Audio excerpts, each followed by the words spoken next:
Hola, muy buenas tardes a todos. Yo soy Rocío Azul.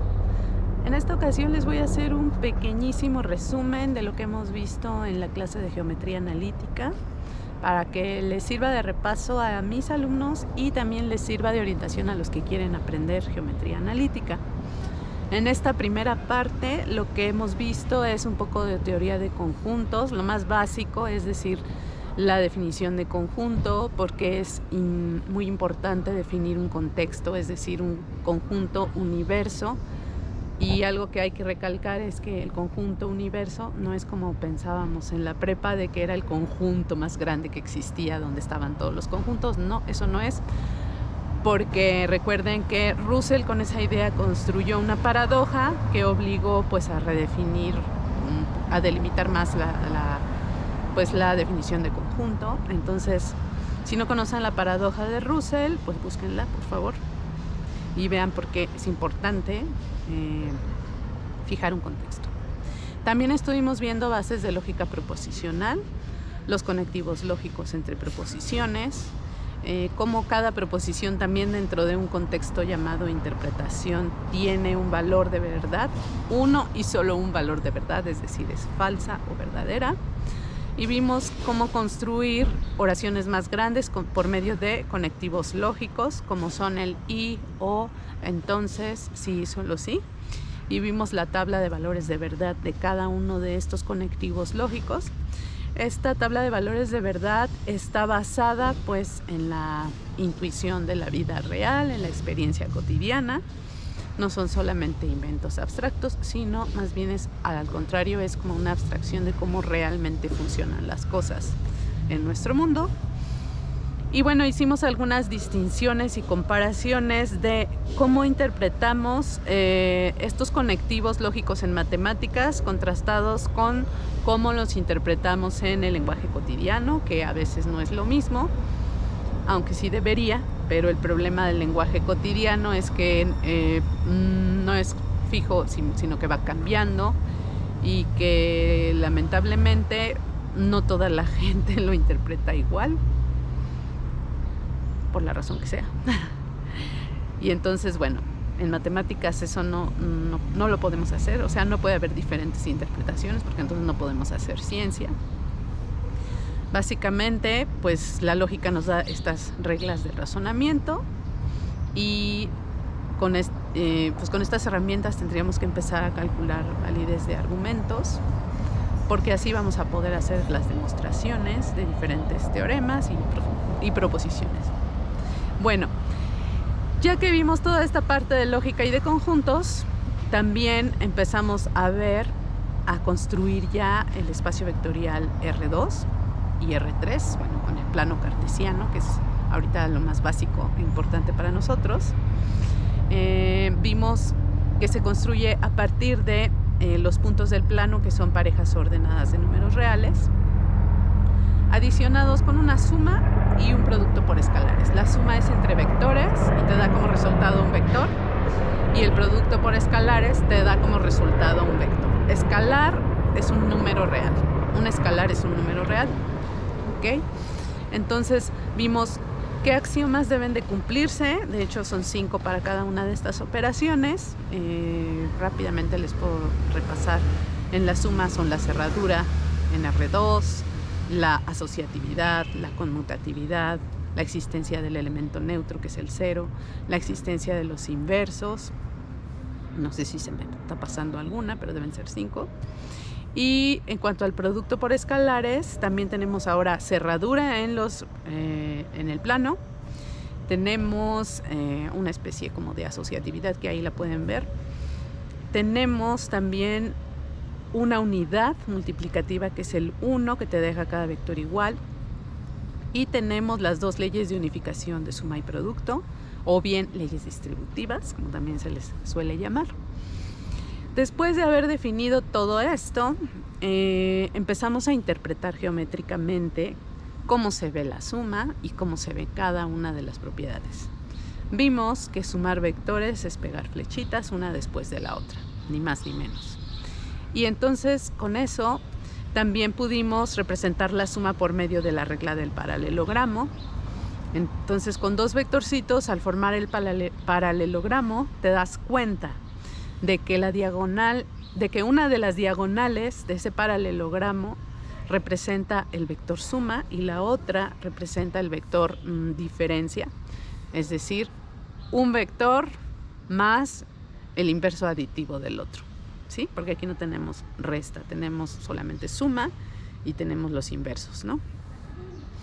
Entonces, eso lo podemos ver en un paralelogramo directamente, y también en el mismo paralelogramo podemos ver la conmutatividad. Para ver la asociatividad, pues hay que hacer un dibujo un poquito más elaborado, que nosotros intentamos hacer en GeoGebra, pero que seguramente hay otros programitas que también se pueden prestar muy bien para hacer este tipo de dibujos, y pues que deberían de ustedes intentar hacerlo, por favor. Bueno, pues para visualizar esto de la asociatividad, esa igualdad. También vimos lo que significa multiplicar un escalar por un vector, y geométricamente significa alargar o acortar ese vector, y si el escalar tiene signo negativo, pues lo va a cambiar como de sentido. Pero bueno, cambiar de sentido por usar palabras que usábamos, no sé, en educación básica. Recuerden que nos decían que los vectores tenían dirección, magnitud y sentido, y aquí ya en un nivel avanzado no usamos esos nombres. A la magnitud le llamamos norma del vector. La dirección, pues sí sigue siendo la dirección, va a estar dada por el ángulo que haga con el eje X, en este caso, en R2. Y sentido, pues realmente no hablamos aquí de sentido, eso queda como englobado en la dirección. Pero bueno, entonces aprovecho aquí para hacer un comentario. Si se dan cuenta, muchas veces las palabras que aprendemos en educación básica resulta que a nivel profesional no se usan, y lo cual pues no debería de ser así. Yo insto a la SEP a respetar los términos formales e internacionales de cada disciplina y de cada área del conocimiento, porque en los últimos años, ya se me cayó esto. En los últimos años han estado haciendo unos cambios atroces de nomenclatura que lo único que hacen es entorpecer el aprendizaje. Sí, así es. Por favor, regresen a lo que es ya una convención internacional, porque así desde niños vamos aprendiendo las cosas y vamos confiando en nuestro aprendizaje. Y ya, sí tenía que decir esto. Ok, entonces bueno, eso vimos. Hasta aquí me quedé en interpretación geométrica de suma y producto. Y gratis de ahí ya teníamos cómo escribir una ecuación vectorial de una recta que pase por el origen. Es muy fácil, porque lo único que tienes que hacer es tomar el vector que quieras, estirarlo todo lo que quieras, y entonces eso te va a dar una recta que pasa por el origen con esa dirección. Fue muy fácil escribir esa ecuación vectorial, y después también pudimos fácilmente pasarnos a la ecuación cartesiana, simplemente igualando entrada por entrada. Entonces, bueno, ya hicimos nuestra primera ecuación de recta. Ahora, para escribir la ecuación de cualquier recta, aunque no pase por el origen, vimos que lo que sirve, lo que funciona, es pegar la misma flechita en cada punto de esa recta que pasa por el origen, y eso te va a dar una traslación de la recta fuera del origen. Entonces, con eso ya puedes escribir cualquier recta paralela a cualquier recta que quieras que pasa por el origen, así que ya tienes todas las rectas del plano, todas. Por cierto, eso mismo me funcionaría en R3, aunque ahorita para facilitar la visualización solo hemos trabajado en el plano. Y ya, después de eso me topo con la dificultad de que para hablar de ángulos y todo lo demás, todavía no tengo la herramienta suficiente, porque me hacía falta hablar del producto punto. Entonces, por favor, vayan a ver un video que yo hice acerca del producto punto y la ley de los cosenos, y ahí está todo, ¿sí? Ahí está toda esa herramienta que falta, en la que nos demuestra en ese video, bueno, yo, cómo con el producto punto podemos hablar de distancias y de ángulos, Y con eso ahora sí vamos a empezar a hacer geometría, también ya introduciendo la noción de ortogonalidad. Otra palabra que difiere también, no sé por qué, pero de perpendicularidad, que es la palabra que usamos antes en educación básica, y no, cuando ya vas en avanzado todo el mundo dice ortogonal. Bueno, para que se lo aprendan, chicos. Y bueno, hasta aquí vamos. Lo que les acabo de mostrar no son notas de clase, porque las notas de clase son las que ustedes vayan haciendo en su cuaderno al escuchar una clase. Yo no he elaborado ninguna notas de clase. Lo que están viendo pues son los garabatos con los que explico. Y pues mi invitación es a que vayan a los libros a realmente empezar a construir sus propias notas de clase.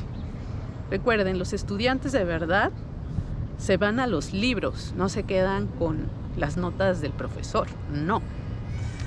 Vayan a los libros, no tengan miedo a enfrentarse a los ejercicios, porque así es como van a aprender. O sea, una parte del conocimiento, yo les estoy brindando conceptos, ejemplos, algunas visualizaciones, una parte teórica, pero sin la parte en la que ustedes ejercitan no hay aprendizaje. Vengan con esas dudas, con esas propuestas, porque así es como vamos a aprender más.